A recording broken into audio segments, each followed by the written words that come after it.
My dears. അപ്പൊ എല്ലാവർക്കും ഒരു അടിപൊളിയായിട്ടുള്ള വർഷം ആശംസിക്കുന്നു. അപ്പൊ 2024 എന്റെ പ്രിയപ്പെട്ട 5 സിനിമകളെ കുറിച്ചാണ് ഇന്ന് നമ്മൾ സംസാരിക്കാൻ വേണ്ടി പോകുന്നത്.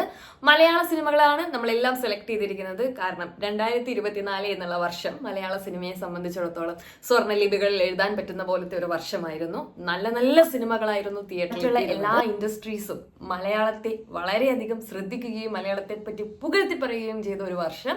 തീർച്ചയായിട്ടും മലയാളത്തിൽ ഇറങ്ങിയിരിക്കുന്ന എണ്ണപ്പെട്ട ചില സിനിമകളെ കൊണ്ട് തന്നെയാണ് അത്രയും നല്ലൊരു പേര് നമുക്ക് സമ്പാദിക്കാൻ സാധിച്ചത്. അപ്പൊ ഏതൊക്കെയാണ് എന്റെ ടോപ്പ് 5 മൂവീസ് എന്നുള്ളതാണ് പറയാനുള്ളത്. ഇത് എന്തായാലും നിങ്ങൾക്ക് ഓരോരുത്തർക്കും വ്യത്യസ്തരായിരിക്കും. നിങ്ങളുടെ ടോപ്പ് 5 മൂവീസ് ഏതാണെന്ന് താഴെ കമന്റ് ചെയ്യുക. സോ കൂട്ടത്തിൽ ഏറ്റവും ആദ്യം എന്ന് പറയുന്നത് നമ്മുടെ ജിത്തു മാധവൻ സംവിധാനം ചെയ്ത ആവേശമാണ്. ഞാൻ തിയേറ്ററിൽ ഇത്രയും അടിപൊളിയായിട്ട് ആസ്വദിച്ച് കണ്ട ഒരു സിനിമ എനിക്ക് തോന്നുന്നു വേറെ ഇല്ല എന്നുള്ളതാണ്. കാരണം അതിനൊറ്റൊരു പേരേ ഉള്ളൂ, ഫാഫ. ഫാഫറ്റ് ആ ഒരു ക്യാരക്ടർ എന്ന് പറയുന്നത് എനിക്ക് തോന്നുന്നു പല സിനിമകൾ കഴിയുമ്പോൾ ആ ക്യാരക്ടർ ഒരു ഐക്കോണിക് ആയിട്ട് മാറാറുണ്ട്. അതുപോലെ രംഗണ്ണൻ വർഷങ്ങൾക്കിപ്പുറവും നിലനിൽക്കും എന്നുള്ളതിൽ യാതൊരു സംശയവുമില്ല. അത്രയും ടോപ്പ് ആയിട്ടുള്ള ഒരു മൂവി ആയിരുന്നു. ബാംഗ്ലൂർ ബേസ് ചെയ്തിട്ടുള്ള 3 യുവതാരങ്ങളും കൂടെ ഇതിൻ്റെ അകത്തുണ്ടായിരുന്നു. എല്ലാവരുടെയും പെർഫോമൻസ് എടുത്തു പറയേണ്ടതായിരുന്നു. അതുപോലെ തന്നെ അല്ലേ, നമ്മുടെ അംബാനിയൊന്നും ആരും മറന്നുപോയിട്ടില്ല. കാരണം ഒരു സിനിമ ഇത്രയും വർഷങ്ങൾ കഴിഞ്ഞ്, അല്ലെങ്കിൽ ഒരുപാട് സിനിമ ഇത്രയും മാസങ്ങൾ കഴിഞ്ഞിട്ടും നമ്മളതിനെ സംസാരിക്കുന്നു, അല്ലെങ്കിൽ ആ സിനിമയെ അത്രയും സ്നേഹിക്കുന്നു എന്ന് തന്നെയാണ് ഒരു സിനിമയുടെ ഏറ്റവും വലിയ വിജയം എന്ന് പറയുന്നത്. അക്കാര്യത്തിൽ എൻ്റെ ടോപ്പ് 1 ലിസ്റ്റിൽ ആദ്യമായിട്ടുള്ളത് ആവേശം. നല്ല കൊമേഴ്ഷ്യൽ വിജയം കൂടെ നേടിയ സിനിമയാണ്.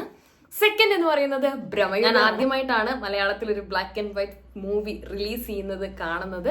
അപ്പോൾ ആ ഒരു പ്രതീക്ഷ തന്നെയായിരുന്നു ഭ്രമയുഗത്തിന് ടിക്കറ്റ് എടുക്കാനുള്ള എൻ്റെ ഏറ്റവും വലിയ പ്രേരണ എന്ന് പറഞ്ഞത്.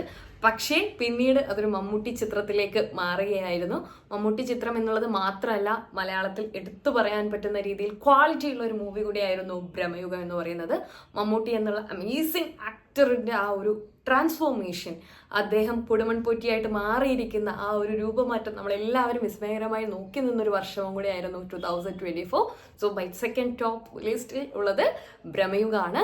തേർഡ് വൺ എല്ലാവരുടെയും പോലെ തന്നെ മഞ്ഞുമൽ ബോയ്സ്. നമ്മുടെ എല്ലാവർക്കും അറിയുന്ന ഒരു കഥ, പക്ഷെ കുറെ ആളുകൾക്കൊന്നും അറിയത്തില്ലായിരുന്നു. പക്ഷെ എനിക്ക് തോന്നുന്നു ഇന്ന് കേരളത്തിൽ നിന്നല്ല, തമിഴ്നാട്ടിൽ നിന്നല്ല, ആർക്കും ആ ഒരു സ്റ്റോറി അറിയാതിരിക്കാൻ സാധ്യതയില്ല. സോ മൈ തേർഡ് എന്ന് പറയുന്നത് ഒബ്വിയസ്ലി മഞ്ഞുമൽ ബോയ്സ് ആണ്.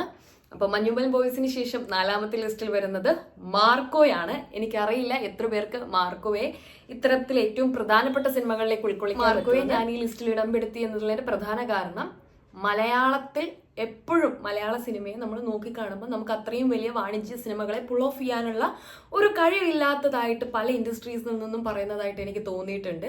പക്ഷേ മാർക്കോ അതിന് വലിയൊരു തിരുത്താണ്.